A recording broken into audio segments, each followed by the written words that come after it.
안녕하십니까, 김정일입니다. 오늘은 교합평면에 따른 분류법에 대해서 우리가 살펴보도록 하겠습니다.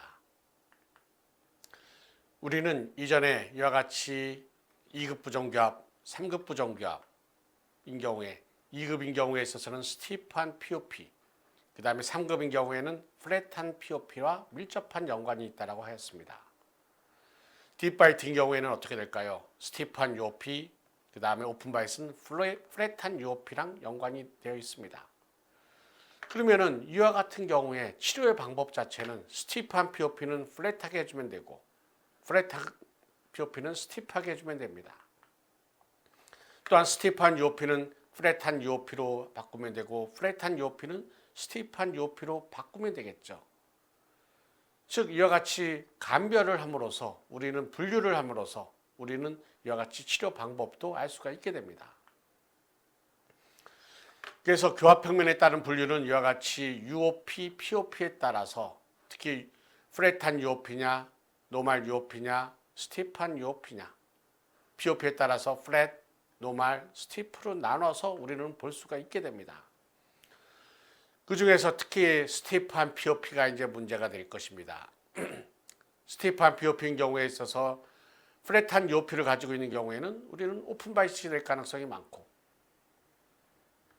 그 다음에 2급 부정교합이 될 가능성이 많이 있다고 하였습니다. 그러면은 우리는 이와 같은 개방교합인 경우에 있어서도 이와 같이 클래스 1 오픈바이시냐, 클래스 2 오픈바이시냐, 클래스 3 오픈바이시냐에 따라서 또한 다르게 나타날 수가 있게 됩니다. 그래서 이 환자 보겠습니다. 이 환자는 전치부 쪽에서 오픈바이스를 보이고 그 다음에 견치관계는 헬프 클래스 3가 됩니다. UOP는 5.9도로 플랫한 UOP를 가지게 되고 POP는 10도로 정상의 값을 보이게 됩니다. 이 환자의 ODI는 70, APDI는 85, 155를 보이게 됩니다. 이중예를 보겠습니다. 이중예도 헬프 클래스 3가 됩니다. 그러면서 전치부에서는 오픈바이스를 보이게 되죠. 그런데 이 환자의 경우에는 UOP 자체는 10.4도로 노멀 UOP예요. POP도 9.1도예요. 그런데 APDI는 91로 이 환자의 경우에는 3급의 골격을 보이게 됩니다. 이 환자의 경우에는 헬프 클래스 3가 됩니다. 그런데 UOP 자체가 15.4도로 스티프하게 됩니다. 이 환자의 경우에 APDI 자체도 92도로 이와 같이 3급의 골격을 보이게 됩니다. 치료하는 방침이 같아야 될까요? 틀려야 될까요? 달라야 되겠죠. 이 환자 보겠습니다. 이 환자의 경우에 있어서는 헬프 클래스 3를 보이게 됩니다. 3급이죠. 그다음 APDI가 86입니다. 3급입니다. UOP는 11.2도로 노멀 UOP, POP는 15.9도로 스티프한 POP를 보이게 됩니다.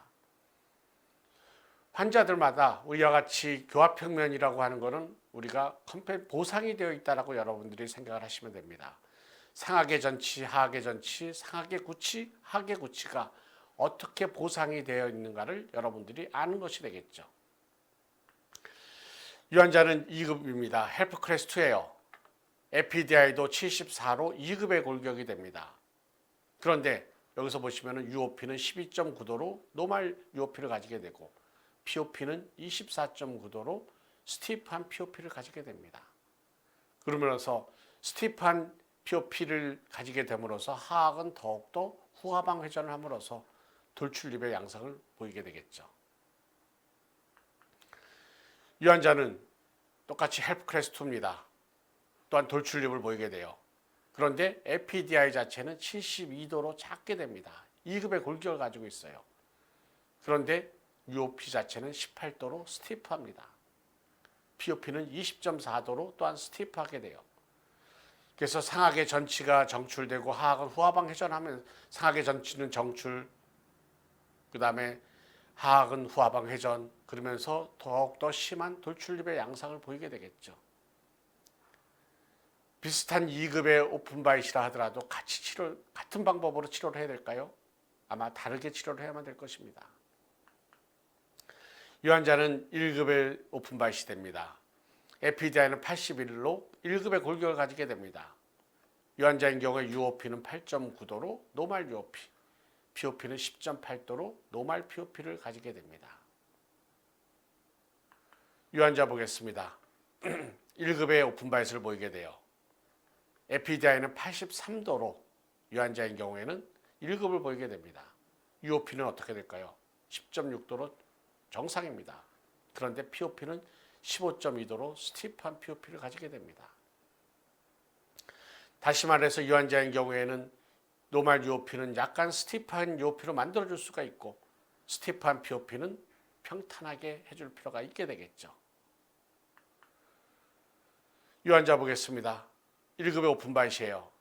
반면에 이 환자는 에피디아이는 83으로 1급의 골격을 가지고 있습니다. 그런데 UOP는 15.4도로 스티프합니다. POP 자체도 18.9도로 스티프하게 됩니다. 치료는 어떻게 될까요? 스티프한 UOP는 가능하면 아파를 시켜야 될 거예요. 스티프한 POP는 플랫한 POP로 바꿔줘야 되겠죠. 비슷한 진단이 나왔다 하더라도 치료하는 방법 자체는 틀려져야만 될 것입니다.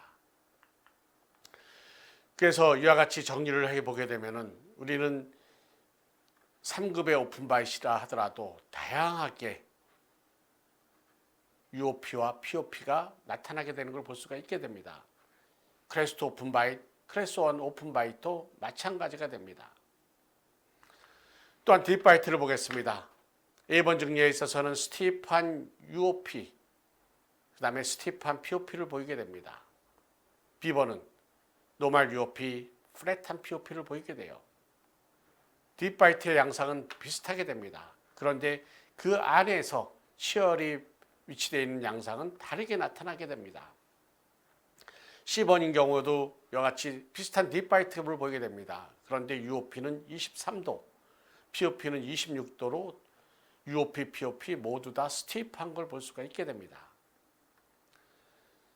3급인 경우에는 오픈바이시 많습니다. 그런데 어떤 증리에서는 이와 같이 클래스 3 딥바이트를 보일 수가 있게 됩니다. 이 환자 보게 되면 노말 UOP, 스티프한 POP 양상을 보이게 됩니다. 또한 2급 부정교합도 마찬가지가 되죠. 교합 평면에 따라서 노말 UOP, 노말 POP의 양상을 가지고 있을 수도 있고 노말 UOP, 스티프한 POP를 보일 수도 있고 또한 어떤 증례는 스티프한 UOP를 보일 수도 있게 됩니다. 정리해 보면은 교합 평면에 따라서 이와 같이 오픈바이신 경우에 있어서는 플랫하거나 노말 UOP를 가지게 됩니다. 그러면서 상하계 구치가 정출이 되죠. 그러면서 POP는 스티프한 양상을 보이게 될 것입니다. 반면에 3급인 경우에는 상하계 구치가 정출이 되면서 플랫 또는 노말 UOP를 가지게 되고 하악은 전방으로 이동을 해서 노말 POP 양상을 보이게 되는 것이 됩니다. 반면에 딥바이트인 경우에는 상하계 전치가 정출이 됩니다. 그렇기 때문에 정상이나 아니면 스티프한 UOP가 될 가능성이 많이 있게 돼요. 그러면서 후방부 쪽의 수직 고경이 충분히 성장을 하기 때문에 노말 POP를 가지고 있을 가능성이 많이 있게 됩니다.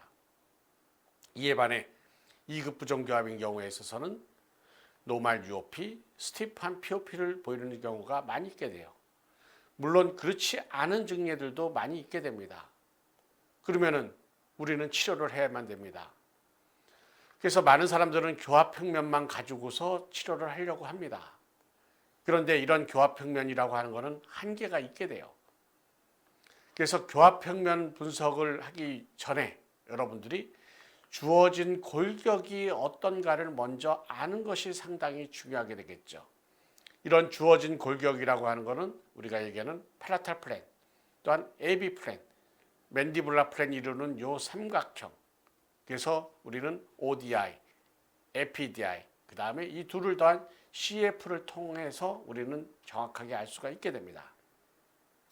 그래서 주어진 골격, 환자들마다 골격이 틀리게 되고 거기에 따라서 이와 같이 상하악 전치 및 구치가 이와 같이 보상이 된 것이 틀려지게 될 것입니다.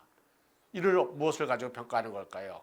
교합 평면이라는 거 하는 걸 가지고 평가를 하게 됩니다. 그래서 우리는 이와 같이 환자의 맞춤형 교정 치료라고 하는 것 자체는 이와 같이 골격 형태를 먼저 보고 그 다음에 그 안에서 교합이 어떻게 되어 있나를 아는 것이 상당히 중요하게 되겠습니다. 이를 하기 위해서는 우리는 어떻게 생각을 하는 게 나을까요? 첫 번째 경우 ODI, FPDI, CF를 여러분들이 반드시 처음에 먼저 보셔야 됩니다. 그러면 골격을 알 수가 있게 되겠죠. 그러면서 파라탈 플랜이 어떻게 경사도가 되어 있는지, ANS가 상방에 위치한 마이너스 값인지, ANS가 하방에 위치한 플러스 값인지를 감별을 해야 되고, 그 다음에 교합 평면이 이 안에서 어떻게 되어 있는지 알고, 거기에 따라서 이 환자가 하악은 어떻게 회전이 되어 있는지 아는 것이 중요하게 되겠죠. 거기에 따라서 부정교합이 1급, 2급, 3급으로 환자가 나타난다는 것을 여러분들이 기억하셔야만 될 것입니다. 경청해 주셔서 감사합니다.